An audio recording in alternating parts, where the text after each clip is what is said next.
সবাইকে নতুন একটা ভিডিওতে স্বাগতম জানাচ্ছি। তো আজকের ভিডিওটা একটু আলাদাভাবে বানাচ্ছি।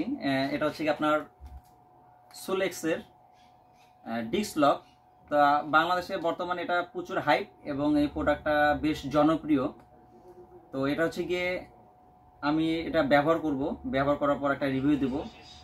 আর হচ্ছে গিয়ে এটার দুইটা ভ্যারাইটিস আছে। এটা হচ্ছে গিয়ে বড়টা লং, এটা অফিসিয়াল মূল্য হচ্ছে গিয়ে আপনার 2550 টাকা। আর ছোট একটা আছে, ছোটটার প্রাইস হচ্ছে গিয়ে আপনার 1700 না, ছোটটা হচ্ছে গিয়ে 1700 টাকা প্রাইস। হ্যাঁ, তো কেউ যদি সেফটি উইথ জয়, হ্যাঁ, আমার ফেসবুক পেজ অথবা ইউটিউব চ্যানেল যেখান থেকে ভিডিওটা দেখবেন, সেফটি উইথ জয়ের পেজের যদি নাম মেনশন করেন সেক্ষেত্রে ইনশাল্লাহ আপনি ডিসকাউন্ট পেয়ে যাবেন। আর 64 জেলায় ডেলিভারি পেয়ে যাবেন। আর এটা পারচেস করতে হলে আমার পিছনে দেখতে পাচ্ছেন motor gear and bike wash, হ্যাঁ, এখানে পেয়ে যাবেন। ধন্যবাদ, আসসালামু আলাইকুম।